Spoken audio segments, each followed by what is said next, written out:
फोंचरी ngasi akhoi lakchani ba wahang di sir hanagi lakadri ba lok sabha election asi hayeng hangsit haido kadri sir akhoi manipur gi waina yengbada bagi pose kanana kagani ka ta miti kamaina mato kamdona kagani uga center da karam government lakani habigi wakhalon do sir kitang phongdok bi sin tham hoi elective gi pugi leiriba situation haitare violence community ani khanaba adagi leiriba sarkar nasu masi settle tawbo ngamkitaba hujiksu dum still like koi manipur gi oinadi problem lay lekoi amaga sinaba yadadu lay tanja sida khoi gi samvidhan gi matungina election sidi tawdaba yadaba lauthurakpa se masida ekoisu adum tawningda adagi even vote khomba bokta haitare koi meeting si adum sumangda khara adagi party office da khara tawraga adum koi tawgre tasingodi koi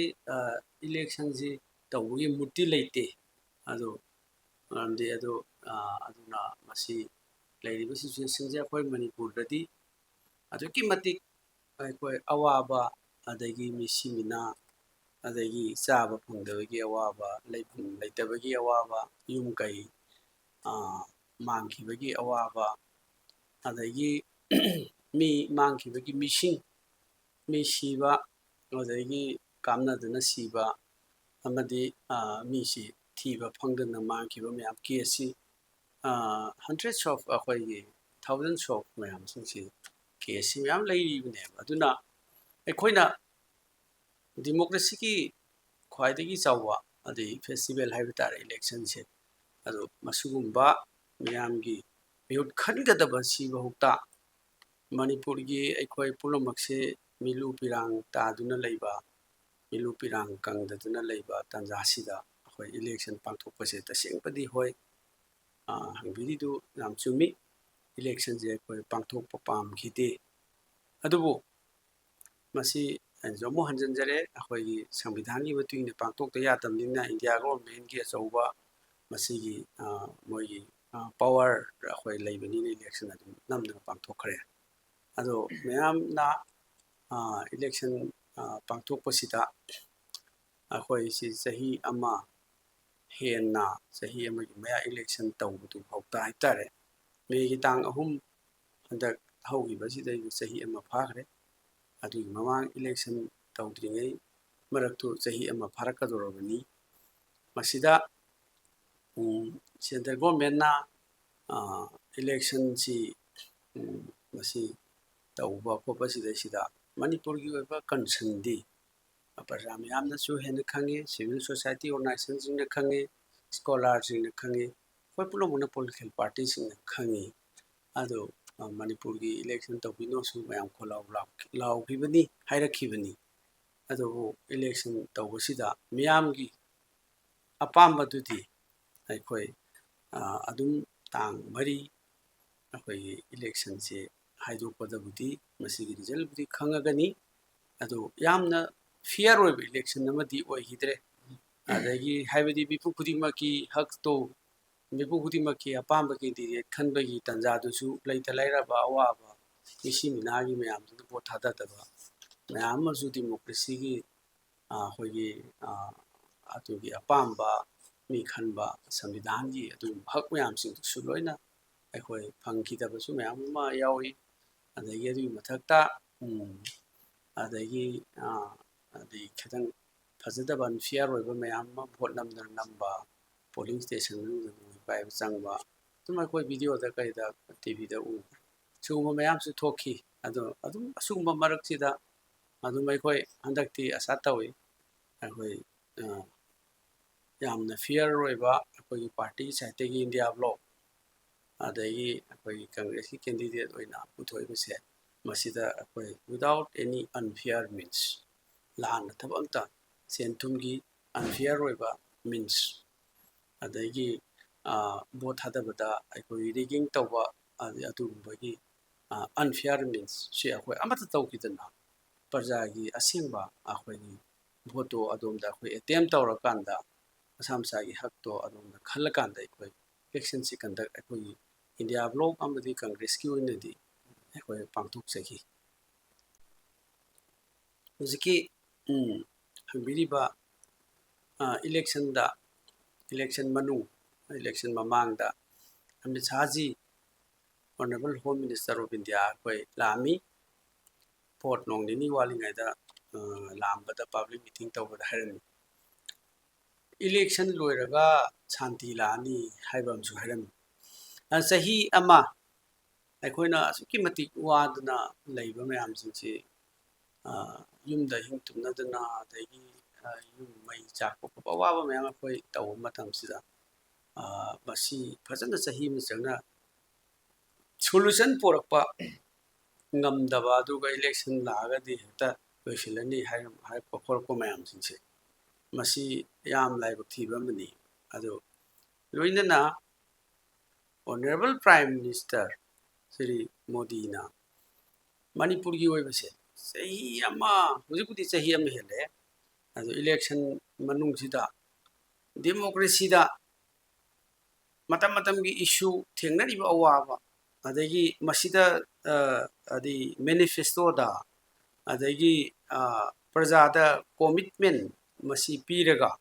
solution adagi issue leiba mayam sing si solution tawnana ba mayam si miyam de commitment pigedamne ado manipur di thabak oina awaba saitheng nangiba singda wa amata ju haide adagi election da miyam da laukthokpa adagi democracy ki chanabi ama oina by convention akhoi chanabi ama oina masida commitment piba khopa sida sumta tawde prime minister na dum silent leigre ado atopa lamdadi hoi kang accident tawda siba baw akhoi twitter da adagi radio da adagi akhoi kang accident kang singbada mai ga electric waste tawduna mai chinna siba khopa ta ma radio da ngangki adagi keno da twitter da kai thar manipur gi wasi idadi su hai daba ado election da ju haide mamang da ju haide aduna masi handaki akhoi gi cyclone rema sibakta ju yam phajana haige dawjani manipur yawbasi da haidaba mane kitang twitter da mana akhoi gi vote ki loiraga Vivekananda ki akhoi laisangda adi mana akhoi meditation tawwa lai kurumba sat leiba matang timing tu da mana Twitter da magi Twitter da gi West Bengal adagi Assam adu state khara Twitter am tawe adu dai tu da ma se TV channel da kai da adagi radio da kai mayam nganga da do Manipur yaw to da ma si ngang da kitang lai khuing mai marak tu da Twitter do kanani handle tawrim no su khangdaba tweet macham di tawre eba ko adu timing tu da ai si yam kupne yengi mana Twitter ko duga adagi mana like khurmi duga ani si ma like khurba matam tai adu budi mai Twitter handle tawba mai mi tawrim ni mana thawina Manipur yaw bodu da phasana ngang da su ba yai so honorable prime minister giti Manipur sima akoi step mother li treatment sima akoi tawre akoi India gi citizen ama oina leibada akoi gi usie goya jungle da leiba adagi akoi gi sao check tawna ga akoi si khanba dawna tawse akoi yamna ningba kainingai ni masina maram kanda akoi sida the ideas of Manipur akoi adagi akoi gi Manipur da leiba community myam singse masi amaga nuksina base masi nuksina dabagi masakse masi ju amane masugumba central gi role sina honorable prime minister gi role adagi honorable home minister gi role sina aikoi masien je amaga mase tana gi masak amasu adum oheli bane adna masida ma hajening ba maga lei election adagi aikoi da awaba thengnari ba adagi natural disaster adagi aikoi violence mayam se loi related oya election haibisitati ada wafam ama khakse akhoi BJP leingak double agency da adum miyam na ju hangnaram gani ai thamoi da khanbam su lei Manipur da election ममांगदा solution पुरक्त्रिबसि करिगिनो election लोइरदि पुरकनी हाइरिसि करिगिनो हाइबसिजु अदुम अखोई मसी तोंगानबा क्वेश्चन म्याम अमा हंगबा याबा क्वेश्चन लई अदुना आइगी इन माय ओन एक्सपीरियंस अदगी सरकार सिगी हैंडल तौरिबा लेंगाक सिदैसिदा मणिपुरदा स्टेट गवर्नमेंट अमसुंग सेंट्रल गवर्नमेंट की संविधान पीरिबा अखोई मागी पावर एंड फंक्शन से मसी मणिपुरदा पावर पीदेना आई खल्ले करिगिनो हाइबदा होम मिनिस्टर दा लैबा ऑफिसर रमना आर्मी ऑफिसर रमना ऑपरेटिंग कमांड तौरगा अखोई मणिपुर से पूरा कंट्रोल तौवे स्टेट गवर्नमेंट की chief minister honourable chief minister state government दा coordinate तौरिबा unified command army paramilitary state forces BSF so and so forth sugumba legiba mayam singse unified command control tawudabne when there is any decisions of the unified command including the chief minister yawba unified command meeting amta chatpada order se amta in there that means home minister da attest tawba commander amana Manipur da field da tawriba commander amaga moini kha painarga Manipur command tawe means ngasigi irang solve tawna bo hona base siphai myam lai ada home minister de gi wam hairaktragadi nongoi ka pasu le phande adagi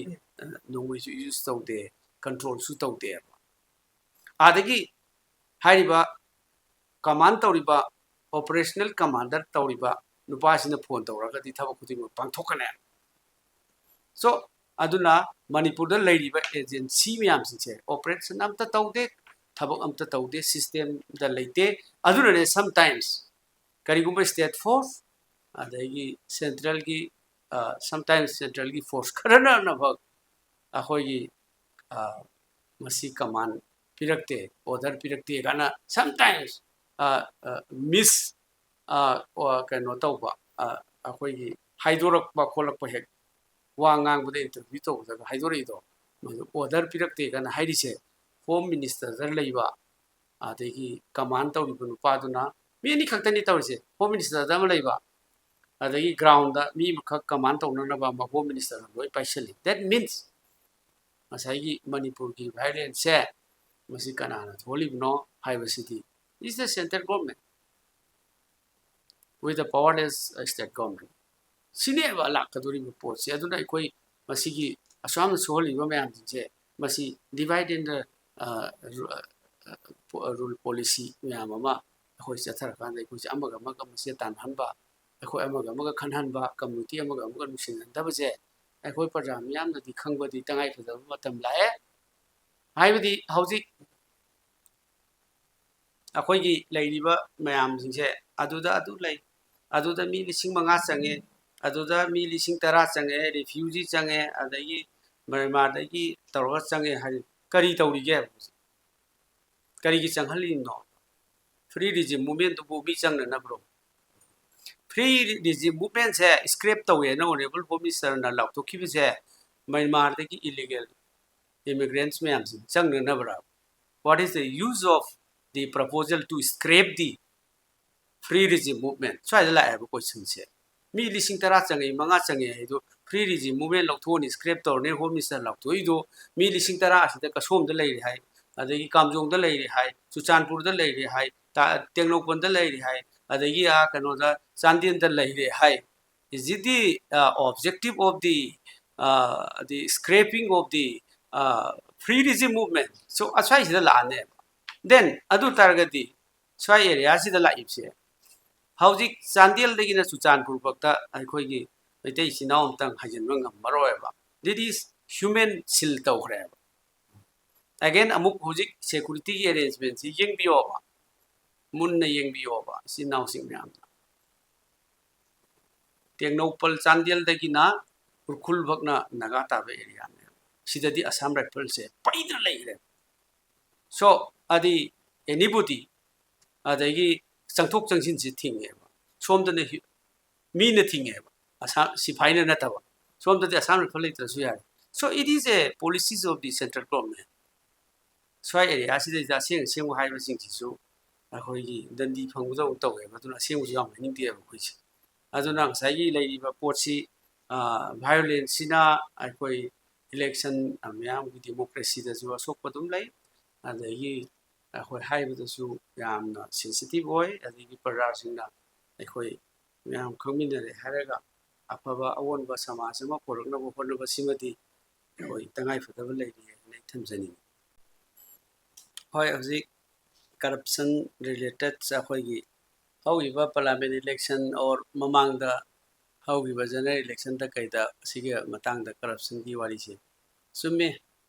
manipur si corruption na lupe corruption na akhoi system khuding makta corruption si yam chauna leire any department da adagi even political institutions sing da adagi sarkar gi loising sing da adagi honorable minister sing gi adagi department sing kai gi lein corruption sina inthong no wang amukta thokta ba corruption je koi lei even how gi election parliament election je akoi ta singna manipur da wahali ba se masi election nan tawwa adagi masi election je one of the root cause for the corruption haibase masi dai ja koi khala kanda vote in inner and outer ani maksida sit ani maksida ba akhoi paisa yen doi thabak se amta handak si taude kari gi no har akhoi na handak si parja gi asuyam na wa tanja adagi parja bu mirai ba adagi sugu mayam si sarkar si center government si state government tawsida masi paisa mayam mayam piraga vote tawrakan da candidate sing si ka khraga magi sen gi awaba mayam chaina sina parja gi seva tawroktre haibisi with the long experience adagi akhang hai sing sina observation si tv channel da kaida social media da karida pirakko se tai ado apoju khangi ado hadaksi without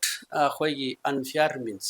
corruption paisa si mingonda paisa piba parjada paisa piba du bo thado bhabise masimadi akhoi tawroi ge haina vote mamang dai law khoi congress party lawi india bloc no lawi akhoi corruption tawdabi da vote pibiu adagi chumna vote pibiu haibisi lawe aduga akhoi corruption tawroi ne lawe adugi matugi na handak si paisa amte yende parjada ado hoi atopa party gi di NPF ki thadokpa NPF ki vote lepa adagi BJP ki lepa sing de paisa si yumthong khuding ki voter khuding ki paisa yel le haiba tai aduga yel le haiba simadi tare adu akoi gi di yel le haiba ta tara maroi aduna masida election da paisa yen ba adu unfair taw ko ko me am se masina leibak asi chakhot pagi adagi leibak asi gi leader sing ki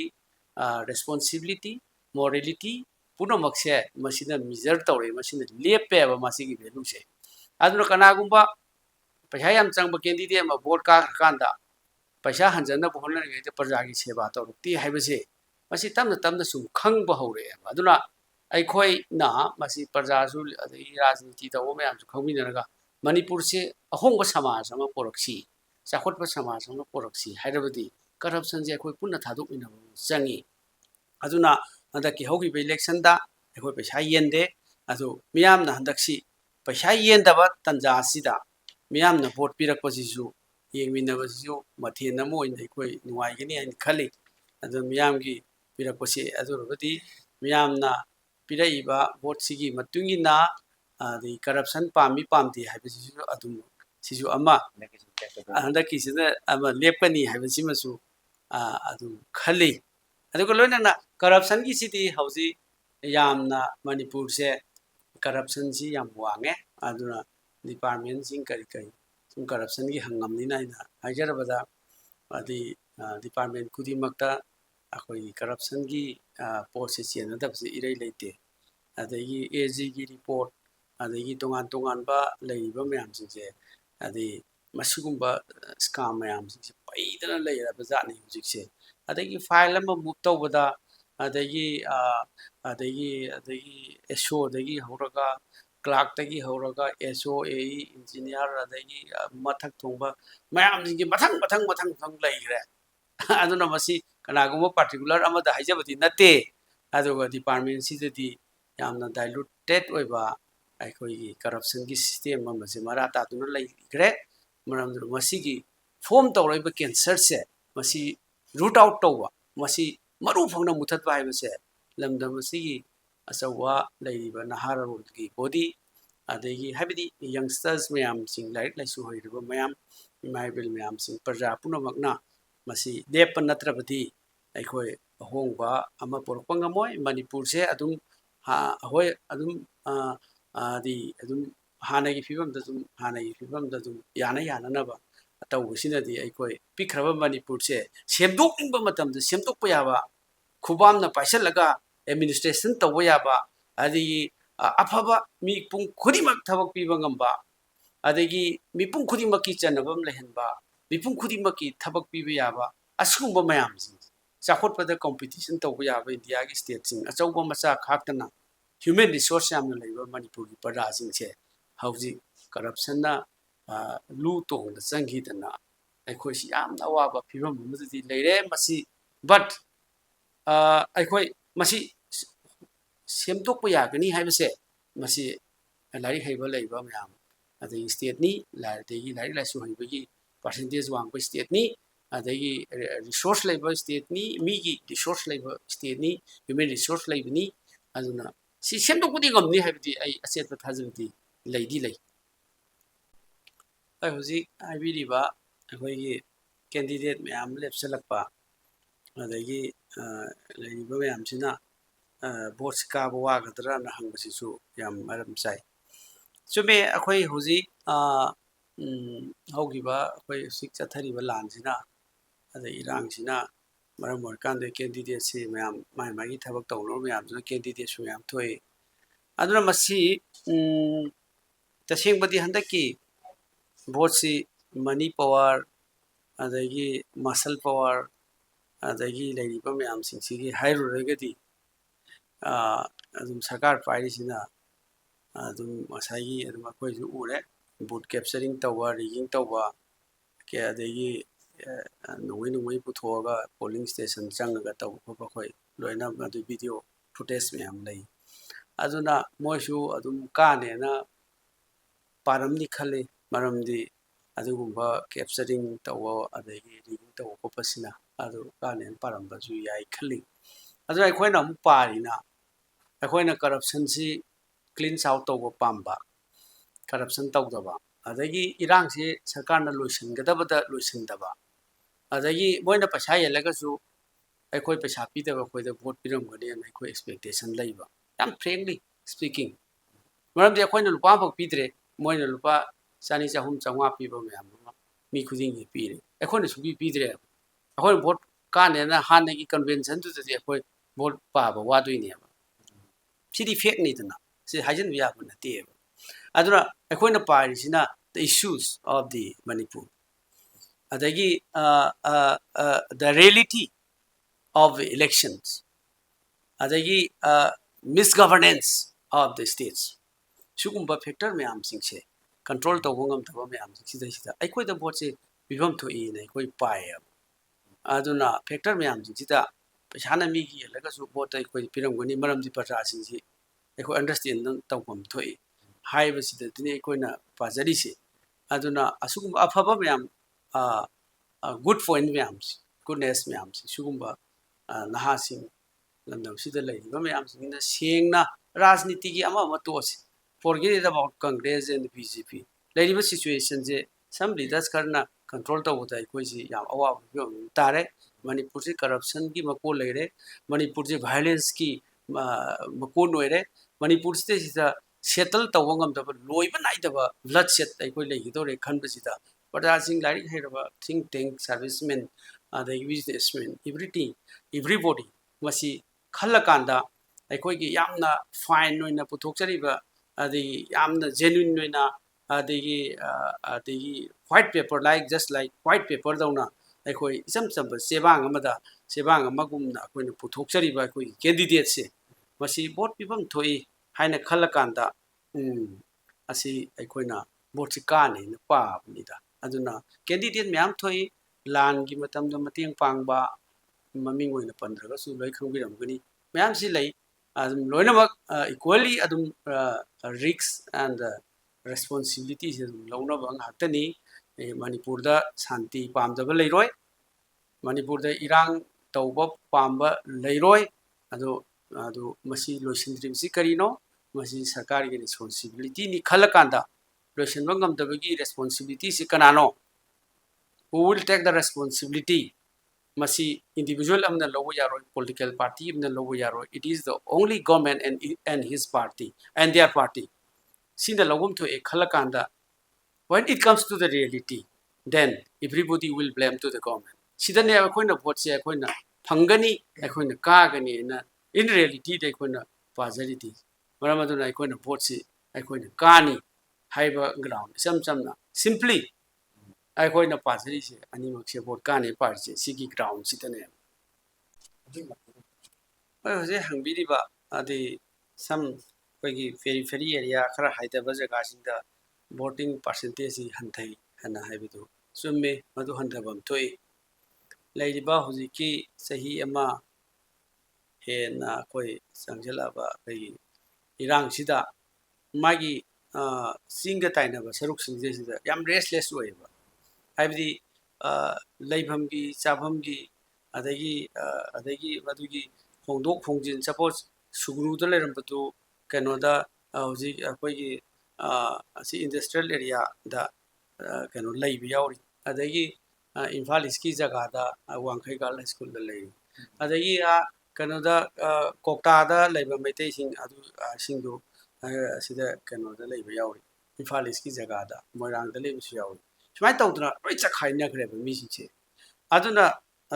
ꯍꯥꯏꯗꯤ ꯆꯠꯊꯣꯛ ꯆꯠꯁꯤꯟ vote ꯊꯥꯗꯕ ꯆꯠꯀꯗꯕꯁꯨ ꯑꯗꯨꯁꯨ ꯚꯔꯥ ꯇꯤꯡꯗꯣꯏꯅꯦꯕ ꯑꯗꯒꯤ ꯑꯃꯨꯛ vote polling ꯁ꯭ꯇꯦꯁꯟꯗꯨ ꯌꯧꯅ ꯆꯠꯄꯅꯣꯗ ꯚꯔꯥ ꯇꯤꯡꯒꯅꯤ ꯑꯗꯒꯤ ꯅꯣꯡꯃ ꯅꯤꯅꯤ ꯄ꯭ꯂꯥꯟ ꯇꯧꯕ ꯑꯃ ꯆꯪꯉꯦꯕ ꯑꯗꯨꯅ ꯑꯣꯇꯣꯃꯦꯇꯤꯀꯦꯂꯤ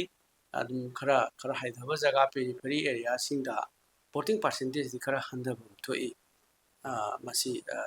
ꯃꯁꯤ ꯑꯗꯨꯅ ꯑꯇꯩ ꯍꯣꯜ ꯑꯩꯈꯣꯏꯒꯤ ꯏꯝꯐꯥꯜ ꯏꯁꯀꯤ ꯑꯗꯒꯤ ꯀꯛꯆꯤꯡꯒꯤ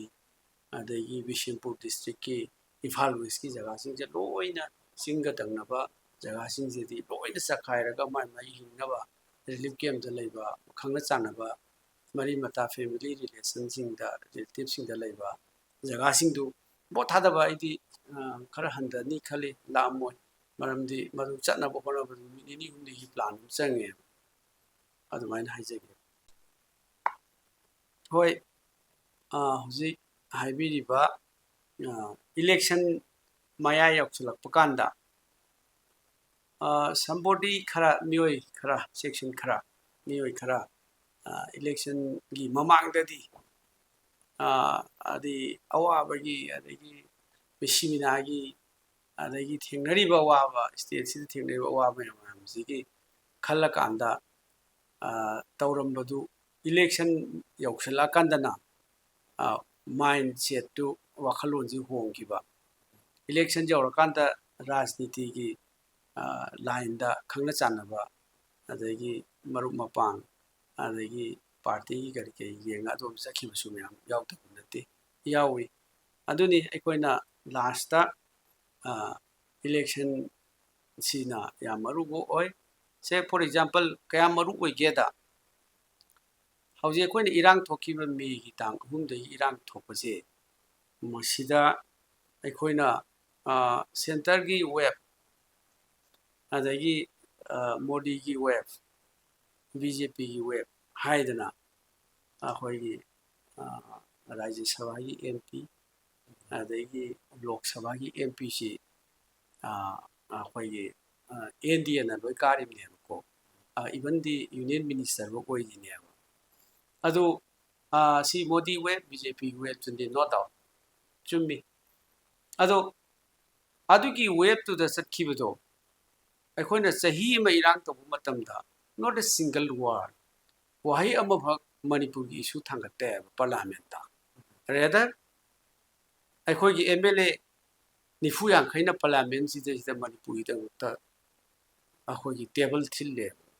ꯄꯥꯔꯂꯤꯌꯥꯃꯦꯟ ꯀꯥꯏ ꯁꯤ ꯑꯩꯈꯣꯏꯒꯤ ꯏꯁꯨꯁꯦ ꯃꯁꯤ ꯌꯥꯝꯅ ꯍꯣꯠ ꯑꯣꯏꯔꯤꯉꯩꯗꯅ ꯃꯤꯁꯤꯡꯁꯤ ꯍꯦꯛꯇ ꯍꯤꯡꯆꯥꯕꯗꯧꯅ ꯑꯗꯒꯤ ꯊꯋꯥꯏꯁꯤ ꯃꯥꯡꯉꯁꯨ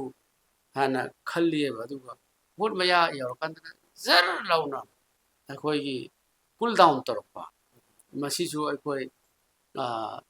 ꯔꯥꯖꯅꯤꯇꯤꯒꯤ ꯀꯩꯅꯣꯁꯤ ꯑꯩꯈꯣꯏ ꯑꯃ ꯑꯩꯈꯣꯏ ꯑꯗꯨꯝ ꯊꯦꯡꯅꯩ ꯑꯗꯨꯒ ꯃꯁꯤꯁꯨ ꯑꯩꯈꯣꯏꯅ ꯑꯐꯕ ꯃꯤ ꯈꯟꯕꯁꯤꯗ ꯂꯥꯛꯀꯗꯣꯔꯤꯕꯅꯦꯕ ꯑꯗꯩ ꯑꯐꯕ ꯄꯥꯔꯇꯤ ꯈꯟꯕ ꯑꯐꯕ ꯑꯩꯈꯣꯏꯒꯤ ꯑꯥꯏꯗꯤꯌꯣꯂꯣꯖꯤ ꯂꯩꯕ ꯑꯗꯒꯤ ꯄ꯭ꯔꯖꯥꯁꯤ ꯁꯄꯣꯁ ꯀꯅꯥꯒꯨꯝꯕ ꯔꯥꯖꯅꯤꯇꯤ ꯇꯧꯕ ꯃꯤꯁꯤꯡꯅ ꯍꯥꯏꯗꯤ ꯂꯩꯀꯥꯏ ꯑꯃꯒ ꯂꯩꯀꯥꯏ ꯑꯃ ꯈꯪꯍꯜꯂꯒ ꯍꯥꯏꯗꯤ ꯂꯩꯀꯥꯏ ꯑꯗꯨ ꯑꯅꯤ ꯊꯣꯛꯅ ꯈꯠꯅꯔꯒ ꯑꯃꯅ ꯃꯥꯒꯤ ꯑꯣꯏꯅꯕ ꯈꯟꯕ ꯌꯥꯎꯋꯦꯕ ꯗꯦꯠ ꯏꯁ ꯀꯣꯜ ꯄꯣꯂꯔꯥꯏꯖꯦꯁꯟ ꯀꯝꯃꯨꯅꯤꯇꯤ ꯑꯃꯒ ꯈꯟꯅꯔꯒ ꯀꯝꯃꯨꯅꯤꯇꯤ ꯑꯃ ꯃꯥꯒꯤ ꯑꯣꯏꯅꯕ ꯍꯣꯠꯅꯩꯌꯦꯕ ꯃꯔꯝꯗꯤ ꯃꯥꯅ ꯂꯣꯏꯅ ꯈꯣꯝꯕꯗꯣ ꯋꯥꯕꯅꯤꯅ ꯏꯖꯤ ꯃꯦꯊꯠ ꯃꯌꯥꯝ ꯁꯤꯖꯤꯟꯅꯩꯌꯦꯕ ꯗꯦꯠ ꯏꯁ ꯀꯣꯜ ꯄꯣꯂꯔꯥꯏꯖꯦꯁꯟ ꯑꯗꯨꯅ ꯑꯁꯤꯒꯨꯝꯕ ꯃꯌꯥꯝꯁꯤ ꯇꯧꯔꯛꯄ ꯀꯥꯟꯗ ꯑꯁꯤꯒꯨꯝꯕ ꯇꯧꯔꯣꯏꯗꯕ ꯗ ꯑꯟꯐꯤꯌꯔ ꯃꯤꯟꯁ ꯂꯥꯏꯛ ꯑꯩꯈꯣꯏꯒꯤ ꯄꯣꯂꯔꯥꯏꯖꯦꯁꯟꯁ ꯑꯗꯒꯤ ꯔꯤꯂꯤꯖꯁ ꯕꯦꯁ ꯄꯣꯂꯤꯇꯤꯛꯁ ꯑꯗꯒꯤ divide and rule politics ꯁꯤꯒꯨꯝꯕ ꯄꯣꯂꯤꯇꯤꯀꯦꯜꯒꯤ ꯊꯤꯑꯣꯔꯤ ꯃꯌꯥꯝꯁꯦ ꯑꯩꯈꯣꯏ ꯑꯦꯄ꯭ꯂꯥꯏ ꯇꯧꯗꯕ ꯄꯣꯂꯤꯇꯤꯀꯦꯜ ꯄꯥꯔꯇꯤ ꯍꯥꯏꯔꯒꯗꯤ ꯑꯩꯈꯣꯏꯒꯤ ꯑꯩꯅ ꯀꯪꯒ꯭ꯔꯦꯁꯀꯤꯅꯦꯅ ꯍꯥꯏꯕꯒꯤ ꯋꯥ ꯅꯠꯇꯕ ꯀꯪꯒ꯭ꯔꯦꯁ ꯄꯥꯔꯇꯤ ꯑꯗꯨꯒꯨꯝꯕꯗꯤ ꯀꯥ ꯍꯦꯟꯅ ꯇꯧꯗꯦꯕ ꯖꯁ ꯑꯩꯈꯣꯏ ꯁꯣꯁꯤꯌꯦꯂꯤꯖꯝ ꯑꯗꯒꯤ ꯁꯦꯀꯨꯂꯔꯤꯖꯝ ꯑꯗꯒꯤ ꯏꯀ꯭ꯋꯦꯂꯤꯇꯤ ꯑꯗꯒꯤ ꯍꯥꯏꯕꯅꯆꯤꯡꯕ ꯑꯩꯈꯣꯏꯒꯤ ꯑꯥꯏꯗꯤꯌꯣꯂꯣꯖꯤꯁꯦ ꯃꯁꯤꯗ ꯇꯧꯔꯛꯄꯅꯤꯅ ꯀꯝꯃꯨꯅꯤꯇꯤ ꯑꯃꯒꯤ ꯋꯥ ꯀꯝꯃꯨꯅꯤꯇꯤꯒꯤ ꯑꯃ ꯋꯥ ꯑꯗꯒꯤ ꯇꯣꯉꯥꯟ ꯇꯣꯉꯥꯟꯕ ꯗꯤꯐ꯭ꯔꯦꯟ ꯀꯝꯃꯨꯅꯤꯇꯤꯁꯦ ꯃꯁꯤꯗꯩꯁꯤꯗ ꯂꯩꯔꯤꯕ ꯃꯌꯥꯝꯁꯤꯗ ꯅꯨꯡꯁꯤ ꯆꯥꯟꯅꯅ ꯂꯩꯃꯤꯟꯅꯕ ꯑꯗꯨꯒ ꯑꯔꯥꯟꯕ ꯇꯧꯔꯛꯄ ꯗ꯭ꯔꯒꯀꯤ ꯑꯣꯏꯔꯣ ꯐꯠꯇꯕ ꯇꯧꯔꯛꯄ ꯏꯂꯤꯒꯦꯜ ꯄ꯭ꯂꯥꯟꯇꯦꯁꯟ ꯑꯣꯏꯕ ꯌꯥꯏ ꯏꯂꯤꯒꯦꯜ ꯃꯦꯅꯨꯐꯦꯛꯆꯔꯤꯡ ꯑꯣꯏꯕ ꯌꯥꯏ ꯑꯗꯒꯤ ꯏꯂꯤꯒꯦꯜ ꯏꯃꯤꯒ꯭ꯔꯦꯁꯟ ꯑꯣꯏꯕ ꯌꯥꯏ ꯑꯗꯨꯒꯨꯝꯕꯗꯗꯤ ꯑꯩꯈꯣꯏꯒꯤ ꯑꯥꯏꯗꯤꯌꯣꯂꯣꯖꯤꯗ ꯕꯦꯁ ꯇꯧꯕ ꯍꯥꯏꯔꯤꯁꯦ ꯑꯗꯨꯒꯨꯝꯕꯗꯨꯗꯤ ꯑꯩꯈꯣꯏ ꯂꯦꯝ ꯊꯥꯔꯣꯏ that will be flush it out if require ꯃꯗꯨꯅꯦꯕ ꯑꯩꯈꯣꯏꯅ ꯑꯗꯒꯤ ꯏꯁꯇꯟꯠ ꯑꯗꯒꯤ ꯏꯁꯇ꯭ꯔꯤꯛ ꯑꯦꯗꯃꯤꯅꯤꯁꯇ꯭ꯔꯦꯁꯟ ꯍꯥꯏꯔꯤꯁꯦ ꯁꯣ ꯗꯦꯠ ꯑꯩꯈꯣꯏꯅ ꯀꯔꯤꯒꯨꯝꯕ ꯀꯥꯟꯗ ꯁꯔꯀꯥꯔꯗ ꯗꯤꯃꯥꯟ ꯇꯧꯔꯤꯕꯁꯦ ꯃꯇꯤꯡ ꯂꯩꯅ ꯑꯦꯁ ꯄꯔ ꯂꯣ ꯑꯣꯐ ꯗ ꯂꯦꯟ ꯂꯩꯕꯥꯛꯁꯤꯗ ꯂꯩꯔꯤꯕ ꯑꯥꯏꯟꯁꯤꯒꯤ ꯃꯇꯨꯡ ꯏꯟꯅ ꯃꯁꯤ ꯐꯖꯅ ꯄꯥꯟꯕꯗ ꯂꯩꯕꯥꯛꯁꯤ ꯉꯥꯛꯄ ꯃꯇꯝꯗ ꯀꯅꯥꯃꯠꯇꯅ ꯀꯝꯃꯨꯅꯤꯇꯤ ꯑꯃꯇꯅ ꯏꯂꯤꯒꯦꯜ ꯑꯣꯏꯕ ꯊꯕꯛꯁꯤ ꯇꯧꯕ ꯌꯥꯔꯣꯏꯅ ꯁ꯭ꯋꯥꯏꯗ ꯍꯥꯏꯔꯤꯁꯦ ꯑꯩꯈꯣꯏꯒꯤ ꯑꯥꯏꯗꯤꯌꯣꯂꯣꯖꯤꯁꯤꯗꯅꯦꯕ ꯉꯥꯡꯉꯤꯕꯁꯦ ꯗꯦꯠ ꯏꯁ ꯕꯦꯁ ꯑꯣꯟ ꯑꯋꯥꯔ ꯑꯥꯏꯗꯤꯌꯣꯂꯣꯖꯤ ꯁꯤꯒꯨꯝꯕꯁꯤ ꯇꯧꯒꯗꯕꯅꯦ ꯍꯥꯏꯕ ꯑꯗꯨꯒ ꯑꯩꯈꯣꯏ ꯑꯦꯄꯤꯁꯃꯦꯟ ꯄꯣꯂꯤꯁꯤꯒ ꯍꯥꯏꯗꯨꯗꯤ ꯁ꯭ꯋꯥꯏꯗ ꯌꯥꯔꯣꯏꯕ ꯀꯝꯃꯨꯅꯤꯇꯤ ꯑꯃꯅ ꯃꯅꯤꯄꯨꯔ ꯑꯦज ꯑꯦ ꯍꯣꯜ ꯊꯨꯒꯥꯏꯅꯕ ꯇꯧꯔꯛꯄ then we need to apply the law of the land ꯑꯩꯈꯣꯏ ꯂꯣꯁꯦ ꯄꯥꯟꯕ ꯇꯥꯏ ꯑꯩꯈꯣꯏꯒꯤ we need to rule as per law we need to rule as per our संविधान ꯃꯩꯃꯥꯔꯗꯒꯤ ꯃꯌꯥꯝ ꯆꯪꯁꯤꯜꯂꯦ ꯍꯥꯏꯔ ꯀꯩꯒꯤꯅꯣ ꯌꯦꯡ ꯂꯩꯔꯤꯗꯨꯕꯨ then ꯑꯩꯈꯣꯏ ꯑꯗꯨ ꯈꯪꯉꯛꯄ ꯃꯇꯝꯗ ꯑꯩꯈꯣꯏ ꯐ꯭ꯂꯁ ꯏꯠ ꯑꯥꯎꯠ ꯇꯧꯕ ꯇꯥꯏꯗꯅ ꯑꯁꯤꯒꯨꯝꯕ ꯃꯌꯥꯝꯁꯤꯅꯤ ꯑꯩꯈꯣꯏꯅ ꯑꯥꯏꯗꯤꯌꯣꯂꯣꯖꯤ ꯍꯥꯏꯔꯤꯁꯦ not to get easy voters easy votes in the elections ko irai raina vote hekta phangnanaba adagi irai raina hekta ngasai political gi mamai chumna natte forget about this politics and all adagi forget about this appeasement and all and forget about this polarization and all si sugumba mayam se si ekoi thaptokhibam changne really the manipur gi issue India की issue अदगी अखोई community ma'am issue से फजना तौर streamline तब मतलब pope pope Tajne अदुना अखोई कहोद थिंगल ताइनब ngमद्रगा नासिखोंग ताइनै अदुदी असोनबद अपिकपद और नत्रगा matter मसा मसा द सुम ताइना लेरे बट तौगदब थबक्तुदी तौदे why not flush it out मसी करिगी लौथोखिद्रिबनो अदु लौथोकपा हाइबदुदी मिचम प्रजाने यारो civil society organization ne yaroi fatab lokthok pa hai bisi it is the government totally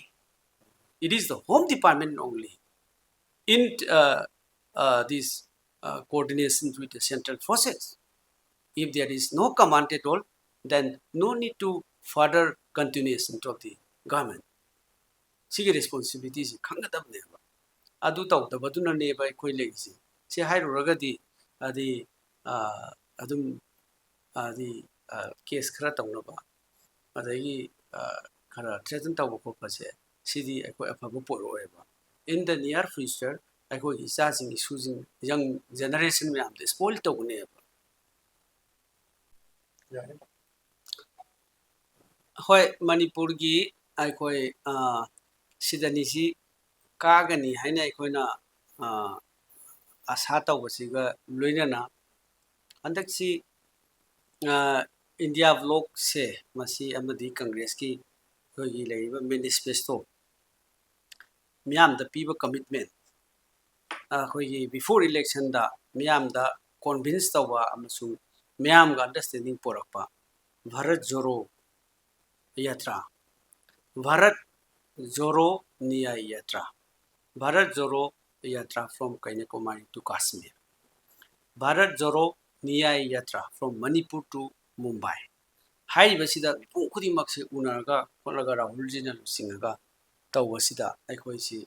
हंदक्सी India block अमसुंग Congress की मपांगा याम कखले हानादगी यामने ने कनखले ना सोनबो कौदे याम कनखले अदो स्टिल अखोइगी मैनिफेस्टो द पीरिसे मसिदा नुपी सिंगदा अदगी थबक फंगदबा सिंगदा नहारोल सिंगदा अदगी तोंगान तोंगानबा हलवरबा सिंगदा urban area da rural area da farmer singda akhoi masida piri ba mayam singse congress ki leibi state singde di chatpa ho re aduna masigi manifesto se am effective hoiba praja gi people friendly hoiba aduna handaki exit poll se masi kaironi akhoi india block si pibam yam phagakani aduna majority mark se masi yogani aikoina parisi 285 se masi adum paga akhoi phangani haibagi thajam si chauna lei aduna hauji exit poll singche adai tongan tongan pa company singna channel singna tv channel sing piri singche aidi adum somewhat lan gani masina 10 graba numidi ni humni se exit poll se tholona ka thokanda tongan tongan pa policy program ya mama boy semaga planning bed plan me am tawm su yae aduna adi Delhi da amu bakaro haigal imni adai Karnataka da Congress amani khakani hairi ne ba adai Himachal Pradesh da Congress ki lai am bakaro hairi ne ba aduna masidi South da Congress na BJP na mayam karani hairi ne ba exit poll se aduna masidi akhoi India block fimam yam phakani aduga andaki tang mari sidai sida hoi prajana pirakpagi matungi nadi प्रजाना अखोइदा polling की अदगी leader Singh की पिरक्की मतुगिदि अखोइगी India block की से 285 T सोइदना majority command तौगनी majority मा फंगनी हाइनदी पिरई अदुबु मियामना मनुंग लेपनी secret vote ने अदुना तांग मरीदा अखोइ खंगमिनसी लोया कनुगी कांग्रेस से निंग बकाइबगी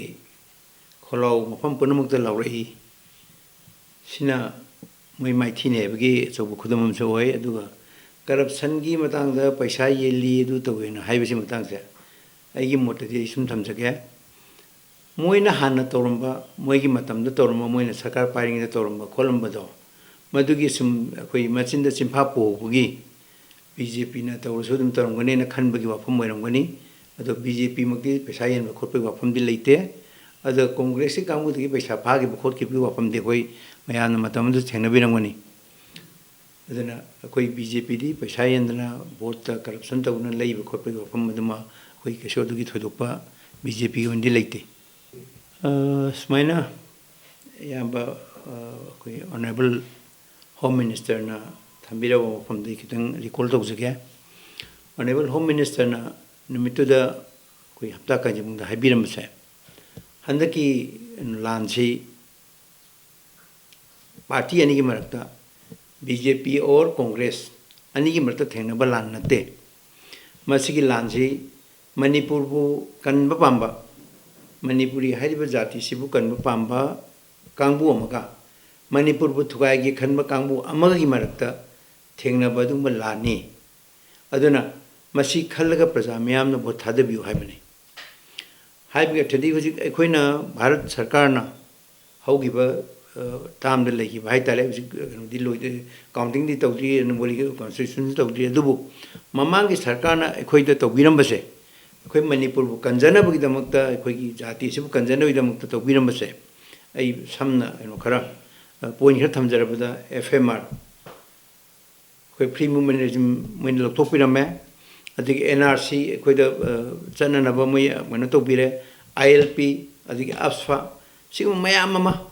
अखोइगी कांखोंग चाइना लेरम मयाम से मसी तासननगा अखोइ तासनबिरगा तासलगा अखोइ मसेन तासननरा कांदिदा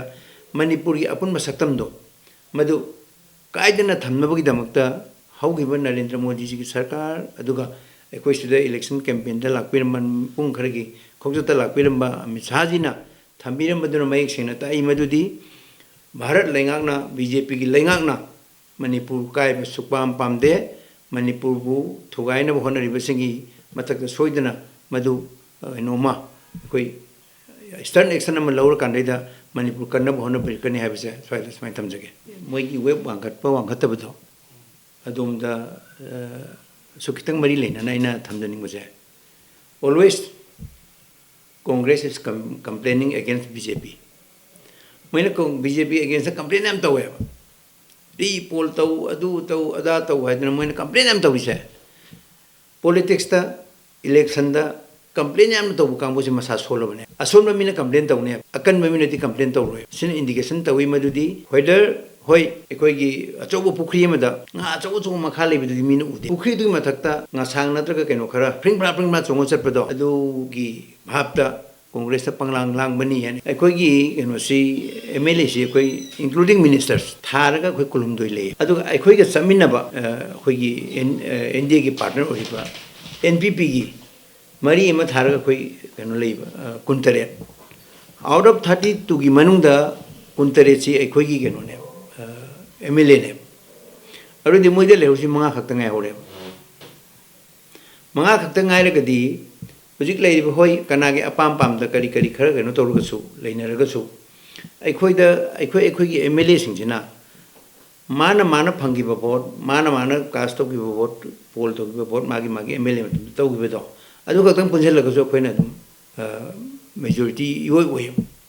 अदु पुनमुक्ति मथक्ता अखोइगी काहौदबा अखोइ काहौदबा सेकेंड तागिबा अदगी याम नगना थार ताबा खोरपा अदुगुंबा कैंडिडेट अखोइ मयामसु लेरिब मयामसिन पुंजलकानेदा होनरपदा अखोइ कैदोंगैदुसु माइ थीबगी वफमदि लेइते कांग्रेस हाक्तंगी पंगांगांबा पंगसक सकपा पैसा येली हाइगेरा येंदी हाइगेरा पैसादी अखोइदी येंदी दुमई सादी हाइसनि करप्शन की मकोंदी करप्शन सरगा मत प्रतान मरोन हमदा करप्शन तौसी कांग्रेस ने हेलीकॉप्टर लेबी वाथोक सरगदा पतालदा अखोइगी केनोदा कोयला की वाथोक कोयला ब्लॉक तौबुई वाथोक अदगी केनोदा करप्शन तौबुई वाथोक करप्शन से कदाय तौगेबु हे ममागी पुकनुंगदा लेरिबा मिरोलबा कांग्रेस पालनी तौसे ममागी पिबुकनुंगदा लेरिबा आंगांसिंगी दमकता सोशल वेलफेयर न लेरिबसिगी कांबुसिदा हे मिरोनबदगिना आ केनो तौबो हल्लोर बोदा सीब एक सीब निमित्त अदुबौदा सोशल वेलफेयर डिपार्टमेंट पैसा मैम पिरमे सी पीबसी कैदोगेबु मतमदुद मोइना पी पैसा पीबसे पैसा से काइथोनी ऑफिसर स्कीम बाइसन काइथोनी अदगी मंत्री की सरू ऑफिसर सिंह की सरू येनगानिदा आ होरेन केनोदा बेनिफिशियरी दन फंगदोइसे 5% 7% देन फंगदे बट नाउ ए देश हुजिक कैदोरे नरेंद्र मोदी जी ने हेक सरकार पायरपदगी मोदी जी दा मयामना यारगा सरकार अखोइना मन पाइनी एमपी मसिंग यामना कानी हाइबगी अखोइना प्रूफ तौरसे केनोबु हुजिकती अखोइ केदोरे डायरेक्ट बेनिफिट ट्रांसफर कनागी खुथांगदा मसा की अकाउंट डायरेक्ट थारे लुपा चामा फंगदब चामा थारे डायरेक्ट लिसिंग फंगदब लिसिंग थारे असुमाइना तौदना अखोइ हुजिक नरेंद्र मोदी की लेंगा डबल इंजिन की सरकार स्टेट की सरकार प्लस सेंट्रल गवर्नमेंट की सरकार से ना पीब खुदोंचाब मैम से मसीना मयेक सेंगना ताई मदुदी करप्शन तब पामदब नरेंद्र मोदी की बीजेपी की पांदम से सिमदी कांग्रेस मसी तमहोगम थोएब करी मतमदुद मैंने अकाउंट हांगदबनो करी ऑफिसर सिंह अकाउंट तो पैसा कायथोको येलंदोइनो मोगी पैसा लौब यानब करप्शन तब यानबगी मकोनदुदी कांग्रेस सार सेमबने साजबने बट बीजेपी की तब यारोय नरेंद्र मोदी जी ना अखोई मसा मसा की अकाउंट दी डायरेक्ट बेनिफिट ट्रांसफर तौदबनी लुपा मंगा फंगसु मंगा फंगलु चाम फंगसु चाम फंगलु लिसिंग मंगा फंगदुसु लिसिंग मा फंगलुना मसी अखोई नरेंद्र मोदी जी की शासन की मखादा अखोई लेरि भारत लेरि प्रजा पुनमगना अखोई मागी मागी फम तो बेनिफिशियरी की पैसा फंगनरी सेने अदुना करप्शन की वफम स्वाइद कईमत लेते मोइना नावाई पैसा पीरे पीरगा पोट लेरंबा पैसा पीरे पीरगा येले तौरमदो मधुगी कल्चर लेबोई निंदना मैंने अखोइदा चार्ज तौसनबनी सिमा आई फ्लैटली डिनाई तौरी सिमा अखोइ सुगा यादे करप्शन तौदे पैसासु येंदे कइदोबी येंदोनो इसागी गणतंत्र के अधिकार पीब मतमदा सिनेमा मतमदा लुपा 500 दा नत्रग चनी दा लिसिंग दा कइदोबगी मधु येंदोनो अदुना कांग्रेस ना पैसा येंबदो मोइने येंबगी फारोबगी पाइ हाजम बैदि खंगदे मोइ पैसा मा मोइदेदि फागिदना बीजेपी कनाउमदे पैसा फागे बिसु लेते येंदमनि फारोयबा मोइदेदि फागरेदुनि आई सुमाइन थमजगे लोया हंदबाइदि पोल परसेंटेज इममसि सुमाइन तोगे अखोगी असेंबली इलेक्शन का एमपी की इलेक्शन ना खेने ओनली मणिपुर की वांग नतेको होजिक नेशन वाइड कंट्री की ओनी यंगा पोल परसेंटेज लोई नेम बने स्टेट पुनमक्ता अखोईगिसु होजिक अदुना मरम ओइरगा ओइबनी हाइबमक्ति आइदी हाइजनिंगदे हाइबे अर्थदी अखोई मसी नेशन वाइड स्टेट पुनमक्की ओइनसु पोल परसेंटेज लोई नेम हंदकी पोल कंसिडे इलेक्शन से अदु नॉर्मली असेंबली इलेक्शन ददी आइगी मीदु कहानिंगबदगी मी पुनमक खोंते मितांग सन ब्राह्मण पुनमक लोइना पुथोंनरे अदुगा मपानदा लेबा बिचा इशू मरी मता पारी समदि पुनमक लोइ थोंनरे अदुगा एमपी की इलेक्शन से खितंग लाइथोकना लो मैम नदी लाइन लोबी याय अदुबु सि ख्वाइति लुबु इलेक्शन दी इलेक्शन ने लेबाक सिगी नेशन सिगी मराय लेपदबने अदुबु सिगी इलेक्शन सि ददी अखोई मैम सि थादबगी पोल परसेंटेज है नेमबसी उजकी इरांग दुमकना नेमबनी हाइबदी हाइनिंगदे हाइबदी मसी अखोईगिसु अतै स्टेट के युंदे अखोई खरबु वांगमनजि नारांग थादरिबा दिगी तौनरी मैम दुगी यंगरगदी अखोई पोल परसेंटेज अखोइने वांगे सुमाइ थमजगे लोया अदु अमना असगी कइमो पार्टी सिना हल्ला आगदी मतुंग ता कोई कइमो तमोइनो थासन हाइबिलिको हल्ला कनी हाइबिलि थासबा चाउन लेदि सिसिना मरम मोरकान कइमो हल्ला आगदी हुजिक लेरिबो मणिपुरगी कन्फ्लिक्ट से सिसे कर्म मोंगदा कमाइ तो लाकदबो माले तमोइगी वखलदा पार्टी ने जिदबल गवर्नमेंट से ओइदबनिना कमाइने उबया सिना ता मसी सुमाइना आई डिटेल लदी चत्तबिदा अखोई अफबा ओइगनी अफबा म ओइरकनी अफबा सोइदना ओइरकनी हाइबसे ऐसी थमजगे मरमदी अखोईगी आउटर की इलेक्शन दा लाइगिरबा सिनारियो अखोईगी कनागुम्बा कम्युनिटी आई ममिंग मथा पंजरोय कम्युनिटी मना अखोई कांग्रेस पार्टी दा पन्ना वोट नंगी को की हाइबगी पोट लेबनेना मदुगी कनुदुगी ममी सोइदना तानरकनी आई अफबा ओइरकनी न थमजगे लोया आई डिटेल लेदी चचररोगे सिमतांग सिमदी मरमदी अखोई होजिक्सी बॉइलिंग पॉइंट लेबनेना आई अदुमदी आई गन तोजररोय अदु अफबदी ओइरकनी अदु होजिक्से कोई हाई हांचित तंगायरोदा नान दिसिना फोंदो पिबसु लेरे हदकी इलेक्शन सिदा कोई या चाउना हाल उदर मुंग अहोम अमा चाउन उदुरिबा महान फोंदो किमा तंदा कइमान तो कोई सही मागी कोई बैलेट बॉक्स थमिजिगा दिसिगा खर डिस्टेंस लेबा सिलेदा कैमरा न दंबा दगी 3 लेयर सिक्योरिटी की थमगा मतलब याना चेक्शन न तोआन मोंगदा हाना उदर मोंगदा अमन कोई अमुफो उद्रिबाइदा सिगी मोंगदा कोई दिसिना चोगो थोदाम लोरगा कोई इरांग लक्षण न कन्ना तौरिबो सिलेदा कोई तमन बिदिंगदा मसगी